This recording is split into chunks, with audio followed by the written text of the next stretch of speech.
collaborative effort. And so today we'd like to celebrate these partnerships, these beautiful apartments, as well as the opportunity it offers for people with disabilities to realize their housing dreams. Dave Richard, our executive director, has been delayed at a meeting in Raleigh, so we have a slight program change. But it's my pleasure to introduce my colleague, Monica McFadden. She is our development specialist, and she has worked many long, hard hours to make this wonderful project possible. So, turn the program over to Monica. Hi, I'm glad to see such a crowd today. We're very, very excited about this project, and we worked really hard on it. This project was basically born out of a need for housing in this actual community. We looked at several communities. How we basically determine where we go is we send out surveys to some of the LMEs and service providers, and we find out what their local needs are where they are. We also have housing development coordinators or service coordinators that go out and canvass different areas in all 100 of our counties. We basically have determined that from that feedback that there's housing that is needed here in New Bern. We needed affordable and accessible housing for people with developmental disabilities. That is a shortage all over the state of North Carolina. We are very proud of the collaborative effort that we are sharing with ECBH. They have been our financial partner in this endeavor. We are very excited about our partnership with Monarch as well.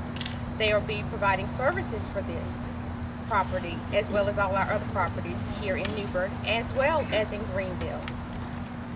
What we have in New Bern and in Greenville is 4 two-bedroom apartments like the one that I'm standing in front of, and basically they are a roommate situation for that basic camaraderie and help and assistance, and not actually be completely out on your own, but still be inclusive in the community and be able to live where they want to live.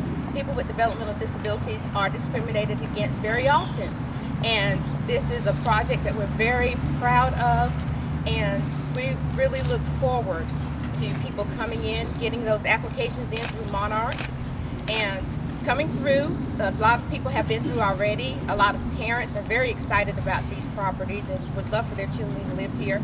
We want them filled. So we thank you very much for allowing us to be in this community and allowing us to share what we do across the state of North Carolina. Thank you so much.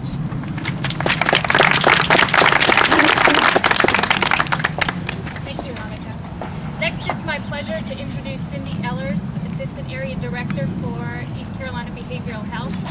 As Monica said, without their support, this project truly would not have been possible.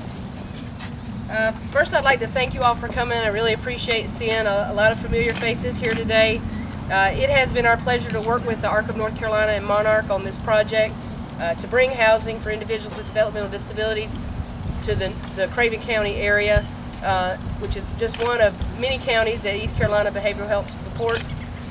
It is our hope that this housing will provide a great opportunity for the individuals who end up accessing the services of Monarch and this housing in our community. I'm really glad to see the school system here today. We hope that you all will help some folks transition into this type of situation as they're facing what they're going to do out in the world as school ends and they endeavor in supported employment or other options like that.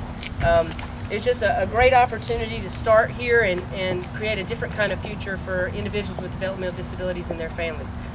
Thank you for coming. I hope you will take time to find out how to access this service and share it with all of your other colleagues, for those of you who work in this system or for parents and families or advocates, so that we can fill these houses up really quickly with folks that want this opportunity. So thank you very much.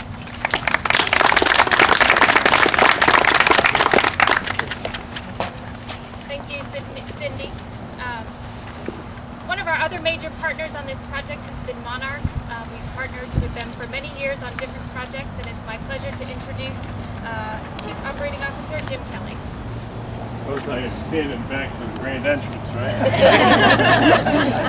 It turned out to be a nice day. Thank you very much for coming. I am Jim Kelly. My boss is Dr. Peggy Terhune.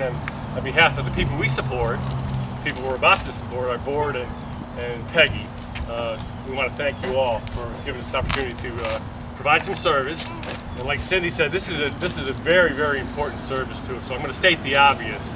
I don't know if you can remember back the first time you moved into your new place, how exciting that was, and how safe you felt when you moved in here. Well, that's the purpose here. We look forward to providing service here, not only to the people we support, but also to their families. You know, as parents, we're always worried about where our children are going to wind up. Well, hopefully they're going to wind up here. Like you said, Cindy, it's great having the school system here. We would appreciate any help that you can give us in regards to referrals. So I'll close with that. This is very important. Not a day goes by that we don't hear about cutbacks. The Department of Health and Human Services is struggling with this. The LMEs are doing their very best. So it's important for the LMEs to see that their dollars are used appropriately. That's what we plan to do here. It's important to see the ARC and their good work for their advocacy. This is a result, directly and indirectly, a part of their advocacy. It's certainly important for Monarch as a provider to have this opportunity. So it sure seems like a good collaboration between all of us, and most importantly,